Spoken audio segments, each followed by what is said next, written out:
오늘 살펴볼 말씀은 아람과 이스라엘이 전쟁을 하는 것에 관해서 살펴보도록 하겠습니다. 아람과 이스라엘은 이전에 두 번 전쟁을 했죠. 두 번 다 전쟁을 했는데 하나님의 은혜로 두 번 다 이스라엘이 그 전쟁에서 이겼습니다. 도저히 이길 수 없는 그런 전쟁이었죠. 우리가 살펴본 말씀에 따르면. 그런데 하나님께서 은혜 베풀어 주셔서 이길 수 있었습니다. 이런 전쟁에서 과거의 전쟁에서 아합은 이 베나닷, 아람의 왕인 베나닷을 포로로 잡았지만 죽이지 않고 죄악을 맺고 그냥 놓아줍니다. 이렇게 죄악을 맺고 놓아주었기 때문에 1절을 보면 아람과 이스라엘 사이에 3년 동안 전쟁이 없었다 이렇게 말씀을 하고 있습니다. 이 기간 동안에 이스라엘은 무엇을 했는가 하면 아람과 동맹을 맺었습니다. 그래서 아스루와 전쟁을 했어요. 성경에서는 아스루와 전쟁했다 이 말씀 자체는 없습니다. 그렇지만 일반 역사를 보면 아스루와 전쟁을 했다 이런 역사적인 기록이 있습니다. 이렇게 이스라엘은 아람과 동맹을 맺고 아스루와 전쟁을 했고 그렇게 동맹을 맺었기 때문에 3년간 아람과는 전쟁을 하지 않고 평화롭게 지냈습니다. 그렇게 3년이 지났는데 남유다의 왕 여호사밧이 북쪽 이스라엘로 내려왔죠. 여호사밧은 누구인가 하면 남유다 아사왕, 혹시 기억하시는지 모르겠는데 아사왕의 아들이 여호사밧입니다. 남유다의 아사가 왕으로 있던 시절에는 남쪽과 북쪽이 계속해서 싸우고 전쟁. 아사가 왕으로 있는 동안에 어떤 일이 있었는가 하면 아람의 왕 베나닷 1세죠. 그 왕에게 은과 금을 갖다 주면서 북쪽 이스라엘과 동맹을 파기하고 거기를 침략하라고 하죠. 그래서 베나닷 1세가 동맹을 파기하고 북쪽 이스라엘을 침략합니다. 북쪽 이스라엘이 라마를 건축했는데 거기에 북쪽에서 전쟁을 하는 동안에 라마에 있는 건축재들을 다 가져와서 남쪽의 유다로 가져와서 성읍을 건축했다 뭐 이런 말씀 우리가 살펴본 적이 있습니다. 이렇게 아사가 왕으로 있던 시절에는 남쪽과 북쪽이 전쟁을 했는데 그 아들, 아사의 아들이죠. 여호사밧이 왕으로 있던 시절에는 북쪽과 전쟁하지 않았습니다. 북쪽과 전쟁하지 않은 이유가 무엇인가 하면 그 남쪽과 북쪽이 인척관계를 맺었기 때문에 그렇습니다. 여호사밧의 아들의 이름이 누구냐면 여호람이라는 아들이 있습니다. 그 여호람이라는 아들과 북쪽 아합의 딸 아달랴가 있는데 이 아달랴가 결혼을 합니다. 이렇게 해서 두 집안이 결혼 관계로 연결이 되어 있어요. 이렇게 인척 관계를 맺었기 때문에 여호사밧이 북쪽 이스라엘로 내려간 것이죠. 북쪽 이스라엘에 여호사밧이 도착하자 아합은 성대하게 잔치를 베풀었습니다. 우리가 살펴보는 말씀에는 성대한 잔치를 베풀었다 이런 말씀이 없어요. 그런데 역대하 18장 이 평행 본문을 보면은 아합이 여호사밧을 위해서 많은 양과 소를 잡았다 이렇게 말씀을 하고 있습니다. 이렇게 아합은 여호사밧을 위해서 성대하게 잔치를 베풀고 3절을 보면 신하들에게 무엇이라고 합니까? 길앗 라못이 본래 우리 땅인데 우리 땅인 것을 알지 못하느냐? 우리가 어찌 아람 왕의 손에서 찾지 아니하고 잠잠하느냐? 이렇게 하면서 신하들을 책망해요. 아합이 이렇게 신하들을 책망하는 이유가 무엇일까요? 이렇게 하는 것은 아람과 전쟁을 하기 위해서 이렇게 하는 것입니다. 아합은 아람과 조약을 맺었죠. 베나닷과 조약을 맺었는데 이 베나닷은 자신의 아버지 베나닷 1세가 빼앗은 성읍을 다 돌려주겠습니다. 이렇게 조약을 맺었습니다. 그런 조약에 따라서 이런저런 성읍을 다 돌려주었는데 길앗 라못은 돌려주지 않은 것 같습니다. 길앗 라못은 어디에 있는가 하면 요단강 동편에 있는 그런 성읍인데 그 지역은 전략적인 요충지입니다. 그곳을 차지하고 있으면 전쟁할 때도 유리하고 또 그것을 차지하고 있으면 무역로가 있기 때문에 무역할 때도 상당히 유리합니다. 그것을 알고 있는 베나닷 2세는 다른 성읍들은 다 돌려주었는데 길앗 라못에 있는 그런 성읍은 돌려주지 않은 것입니다. 그래서 지금 아합이 어떻게 합니까? 아람과 전쟁을 하겠다 이렇게 하는 것이죠. 그런데 아람과 전쟁을 하는데 그 이야기를 누구 앞에서 하고 있어요? 여호사밧이 왔는데 잔치를 베풀어 놓고 그 이야기를 하고 있습니다. 왜 여호사밧 앞에서 그 이야기를 할까요? 그것은 아람과 혼자 이스라엘이 혼자 싸우면 이길 수 없지만 남유다와 연합해서 싸우면 그러면 이길 수 있기 때문에 이길 수 있다는 마음이 들어서 이런 이야기를 하는 것이죠. 이런 이야기를 한 아합은 남유다와 연합해서 아람과 전쟁을 합니다.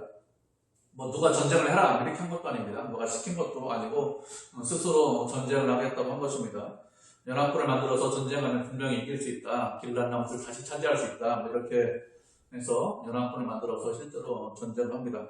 그래서 어떻게 되죠? 쭉 말씀을 읽어보면 결국에는 아합이 죽습니다. 우리가 말씀 한 구절 살펴보도록 하겠습니다. 잠언 11장 6절 말씀 살펴보도록 하죠. 잠언 11장 6절입니다.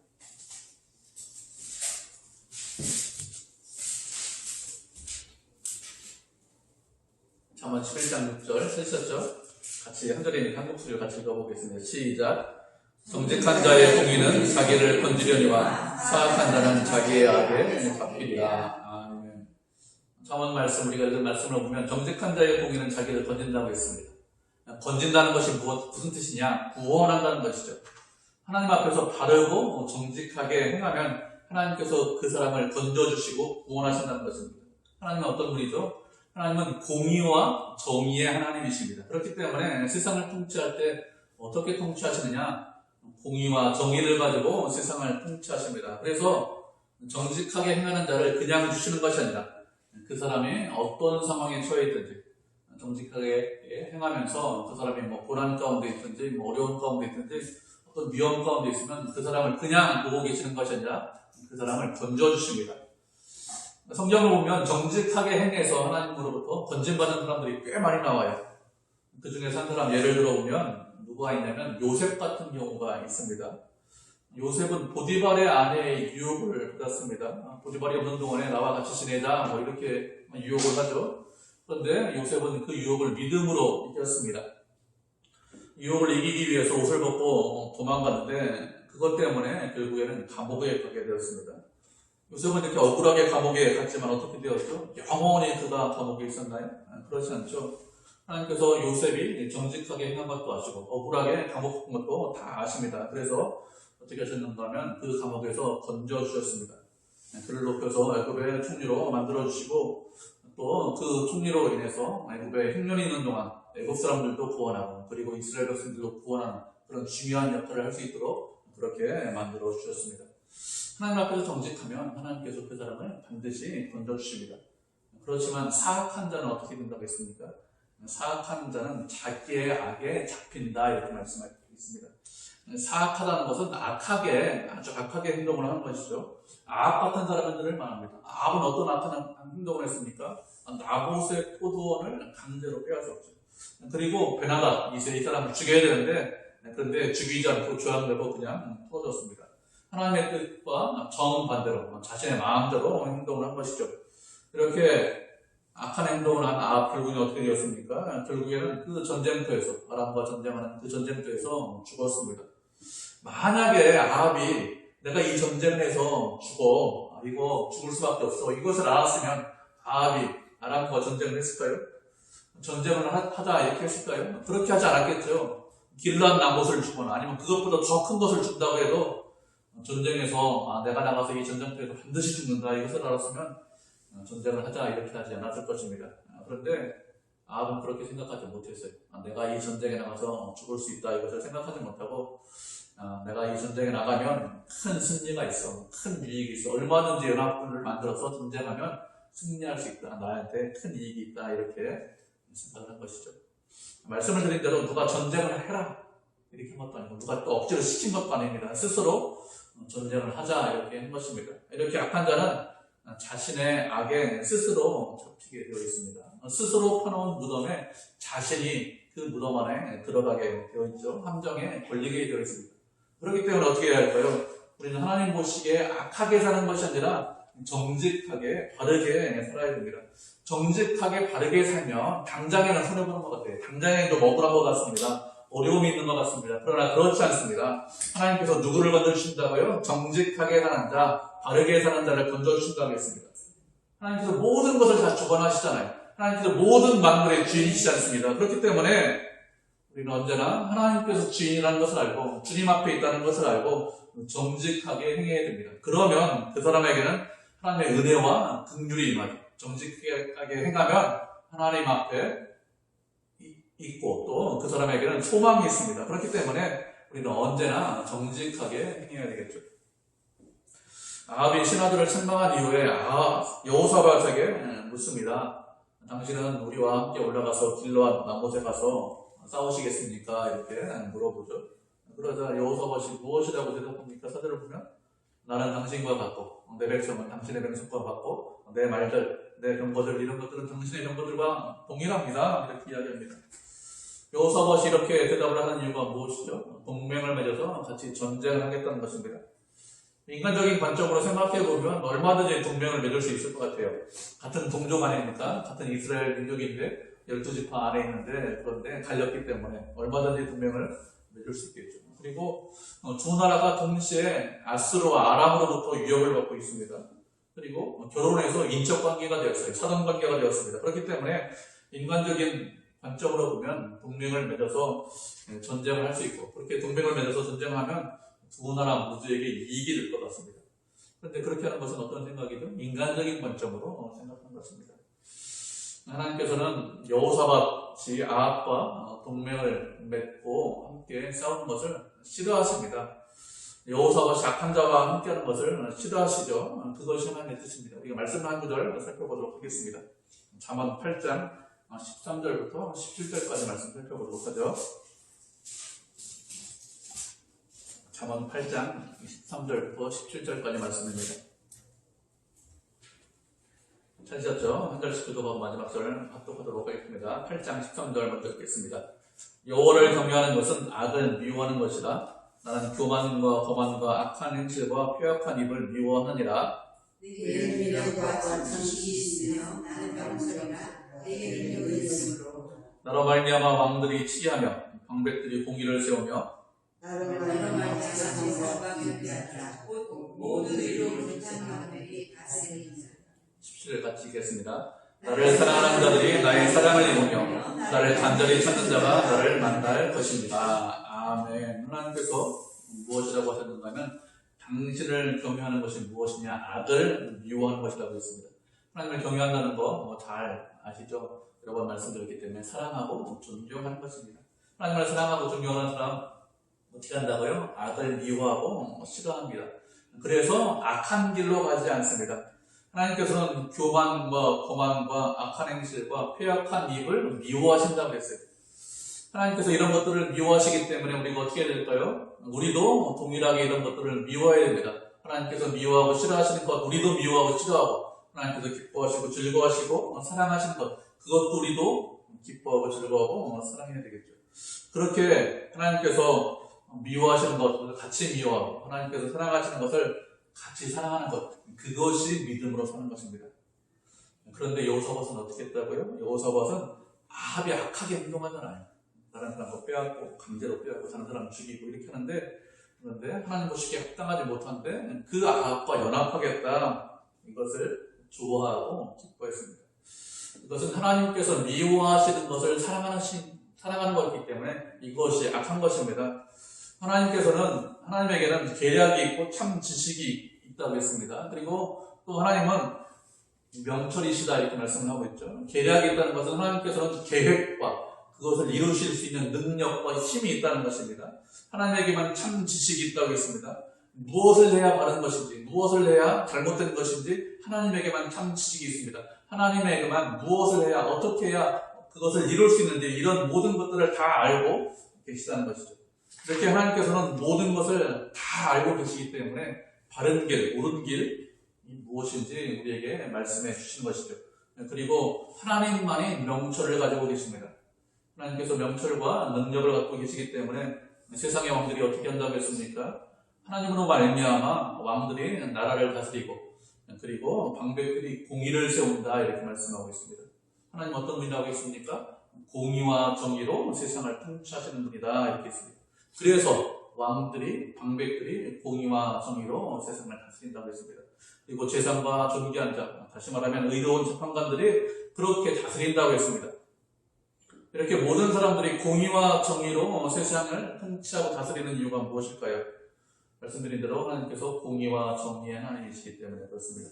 만약에 그 사람들이 공의와 정의로 세상을 통치하지 않으면, 다스리지 않으면 어떻게 됩니까? 만약에 세상에 통치하는 자들이 그렇게 통치하지 않고 그렇게 다스리지 않는다면 하나님께서 그들을 심판하십니다.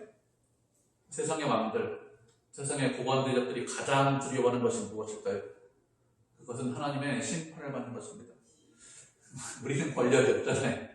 우리는 서민이잖아요. 그래서 권력 가진 사람이 어떤 마음을 가지고 행동을 하는지 잘 모릅니다. 저도 잘 알지 못합니다. 그런데 힘이 있고 권력을 가진 사람들이 가장 두려워하고 무서워하는 것은 무엇이냐? 하나님을 가장 두려워하고 무서워합니다. 그들은 힘이 있기 때문에, 권력이 있기 때문에, 마음대로 할 수 있기 때문에 내 마음대로 모든 것을 처리할 수 있다 이렇게 생각할 것 같지만, 모든 것이 자신의 생각대로 자신의 원대로 되지 않는다는 것을 잘 알고 있어요. 권력을 가지고 있기 때문에 마음대로 하려고 하는데 마음대로 안 된다는 것을 서민들보다, 우리 같은 사람들보다 훨씬 더 잘 알고 있습니다. 그래서 하나님의 뜻에 반하는 것을 사실은 가장 두려워합니다. 하나님께 이렇게 모든 것이 다 속해 있는데 17절 보면 무엇이라고 했습니까? 하나님을 사랑하는 자들은 사랑을 입으며 또 하나님을 간절히 찾는 자들은 하나님을 만난다 이렇게 말씀해 주셨습니다. 우리가 하나님을 사랑하고 하나님을 경외하고 존경하면 그것으로 끝나는 것이 아니라 하나님께서도 우리를 사랑하신다는 것입니다. 우리도 하나님의 사랑을 입을 수 있다 이렇게 말씀하셨습니다. 하나님은 어떤 분이냐? 당신을 사랑하는 그 당신의 백성들을 사랑하시고 위하시는 분입니다. 하나님께서 우리를 사랑하셔요. 그러면 문제가 있습니까? 아무런 문제 없죠. 힘든 일이 있습니까? 어려운 일이 있습니까? 내가 해결하지 못하는 일이 있습니까? 그런데 하나님께서 나를 사랑하시기 때문에 그것이 고난이 아니죠. 어려움이 아닙니다. 하나님께서 우리를 위하시면 아무런 문제가 없어요. 하나님께서 우리를 사랑하십니다.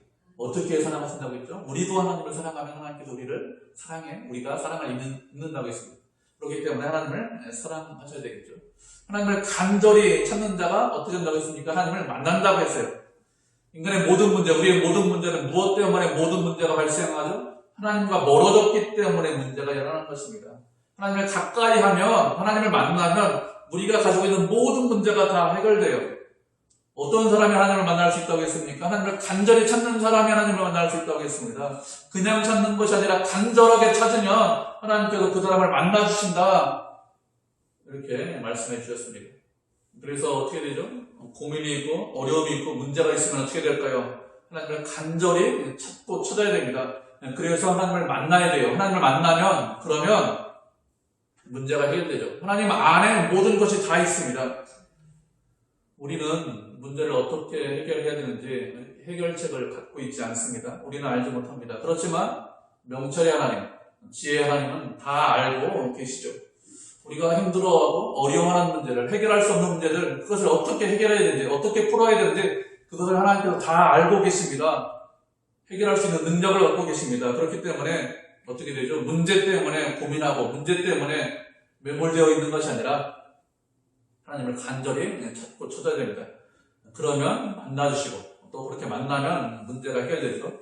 그렇게 하나님을 간절히 찾고 찾아서 하나님을 만나는 것, 그것이 지혜로운 것이지 여호사와처럼 하나님께서 미워하는 자와 동맹을 맺어서 문제를 좀 해결하겠다, 어려운 거를 좀 모면해 보겠다 이렇게 하는 것, 이건 지혜가 아닙니다. 이건 어리석은 것.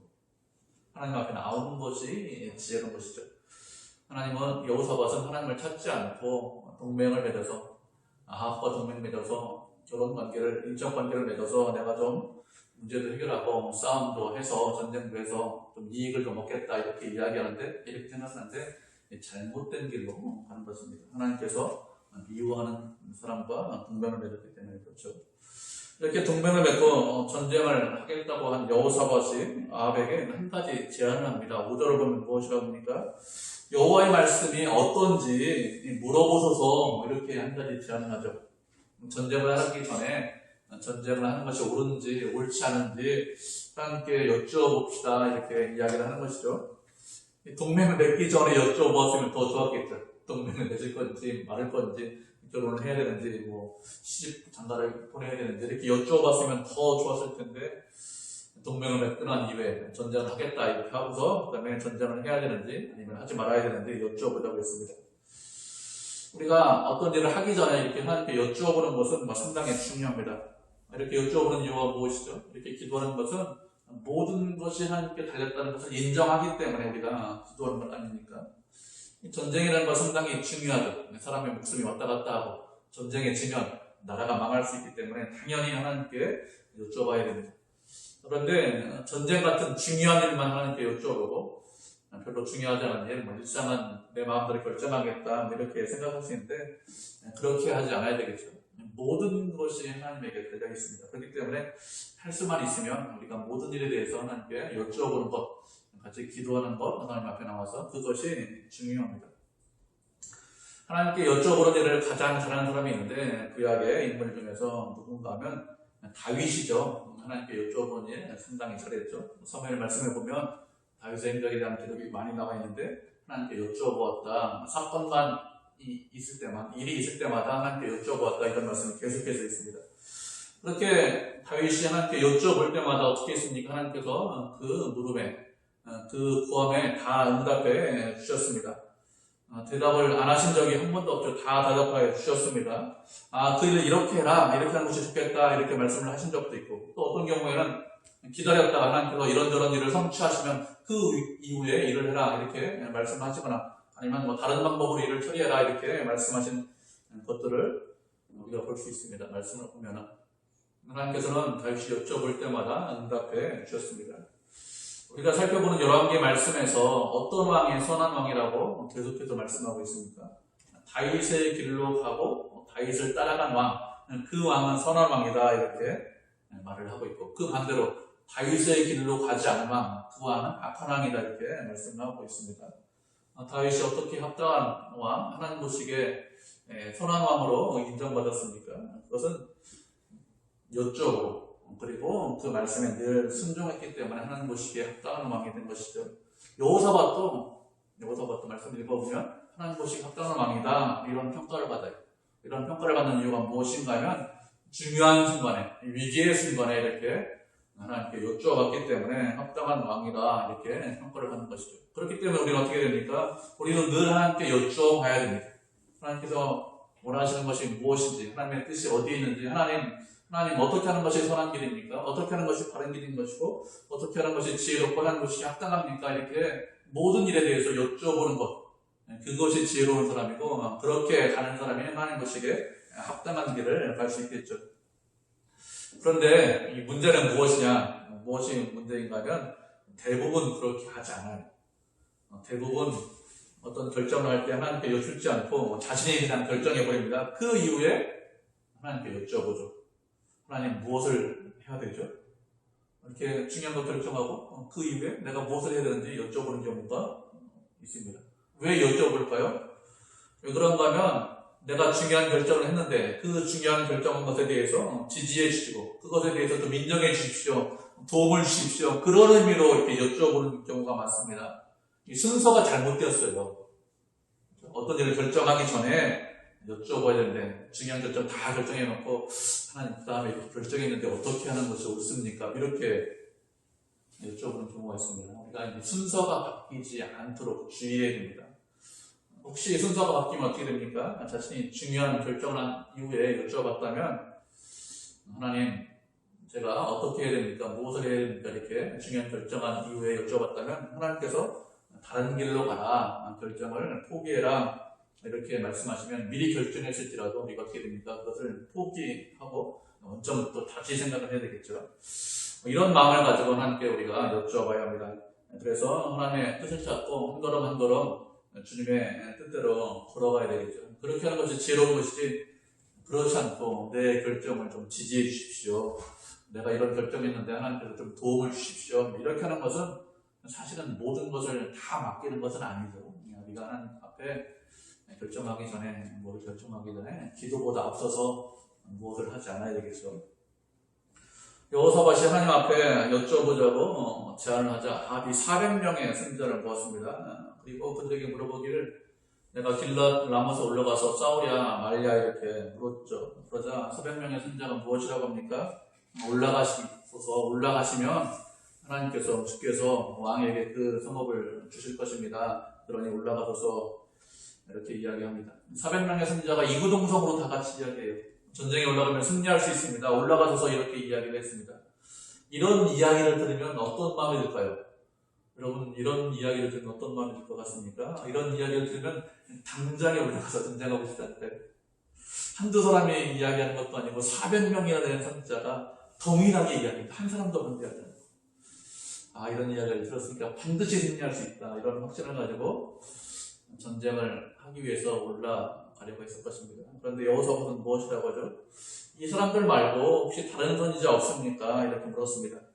여호사밧이 이렇게 400명의 그런 이야기를 들었는데도 불구하고 다른 선지자를 찾은 이유가 무엇입니까? 그것은 제가 보기에는 이 400명의 선지자가 이 선지자처럼 보이지 않았기 때문에 아마 이렇게 한 것 같아요. 말은 선지자라고 이야기하는데 이들이 참 선지자로 보이지 않은 것 같습니다. 그래서 다른 선지자가 없느냐 이렇게 물은 것이죠. 다른 선지자가 없느냐 이렇게 물을 때 7절을 보면 여호사밧이 무엇이라고 합니까? 여호와의 선지자가 여기 있지 아니하니까 이렇게 묻고 있어요. 여호사밧은 어떤 선지자를 찾고 있습니까? 여호와의 선지자를 찾고 있습니다. 여호와의 선지자를 찾고 있는데 누가 여호와의 선지자일까요? 여호와의 선지자는 하나님 편에 서 있는 선지자가 여호와의 선지자입니다. 하나님의 편에 서 있다는 것은 하나님의 말씀만 대언하는 사람이죠. 우리는 이렇게 생각할 수 있습니다. 400명이나 되는 사람들이 전쟁에 이긴다고 했기 때문에 전쟁에서 이기는 거 당연한 거 아니야 이렇게 생각할 수 있습니다. 그런데 그렇지 않죠. 하나님의 뜻은 다수가 그렇게 생각한다고 항상 다수의 의견을 따르는 것은 아닙니다. 많은 경우에 다수가 그렇게 생각하면 하나님께서 그렇게 뜻을 정해줬다 이렇게 인정을 합니다. 하나님께서 선지자나 아니면 다른 것들을 통해서 말씀하시는 경우도 있지만 여론을 통해서 여러 사람의 생각을 통해서 말씀하시는 경우도 많이 있기 때문에 다수가 그렇게 생각하면 그러면 보통은 하나님의 뜻으로 받아들이는 것이 일반적입니다. 그런데 항상 다수가 생각하는 것이 옳은 것이고 항상 다수가 생각하는 것이 하나님의 뜻이냐 그런 것은 아닙니다. 우리가 잘 알고 있죠. 이스라엘 백성들이 출애굽한 이후에 가나안 땅에 들어가기 위해서 모세가 정탐꾼 12명을 보내죠. 40일 동안 정탐한 이후에 어떻게 합니까? 그 이후에 이스라엘 백성들에게 보고했는데 10명과 2명의 보고가 갈리죠. 다수결을 생각하면 10명의 보고를 수용하는 것이 옳은 것처럼 보입니다. 그런데 하나님께서 그렇게 말씀하시지 않았습니다. 10명이 잘못되었고 2명, 여호수아와 갈렙의 보고가 옳다 이렇게 말씀하셨죠. 그렇기 때문에 다수의 의견이 항상 옳은 것이냐 그런 것은 아닙니다. 우리가 중요하게 생각할 것은 하나님의 뜻이 무엇이고 또 하나님께서 원하시는 것이 무엇이고 또 그것에 순종하는 것이 중요하죠. 우리가 말씀을 한 구절 살펴보도록 하겠습니다. 고린도후서 5장 7절입니다. 고린도후서 5장 7절.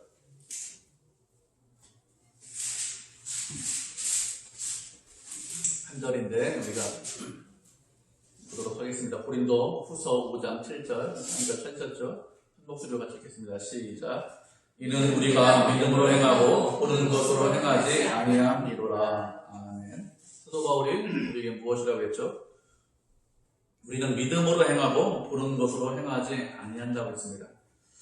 세상 많은 사람들이 그 길로 가면 옳은 길이고 세상 많은 사람들이 그 길로 가기 때문에 그것을 그렇게 가는 것도 내가 그렇게 가는 것이 좋은 길이다 이렇게 생각할 수 있지만 반드시 그런 것은 아닙니다. 그러면 어떤 길이 바른 길인지 어떤 길이 잘못된 길인지 어떻게 분별할 수 있을까요? 분별하는 방법은 눈에 보이는 대로 행하는 것이 아니라 우리 눈에 보이지 않지만 믿음으로 행하는 길, 그 길이 옳은 길이고 바른 길입니다. 믿음으로 행한다는 것이 무슨 뜻일까요? 믿음으로 행한다는 것은 하나님 중심으로 생각을 한다는 것입니다. 언제나 생각할 때 하나님 중심으로 생각을 하셔야 합니다. 우리 눈에 보이는 대로 나 중심으로 인간 중심으로 생각하는 것이 아니라 하나님 중심으로 우리가 생각을 해야 됩니다.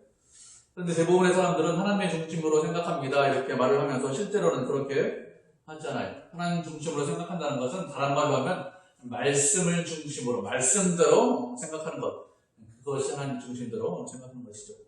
말씀이 하라는 것을 하고 하지 말라는 것은 하지 않고 말씀이 가라고 하면 가고 서라고 하면 서는 것, 그것이 하나님 중심으로 생각하는 것이지 그렇지 않고 내 생각에는 이게 보니까 하나님 중심으로 생각하는 것 같아요.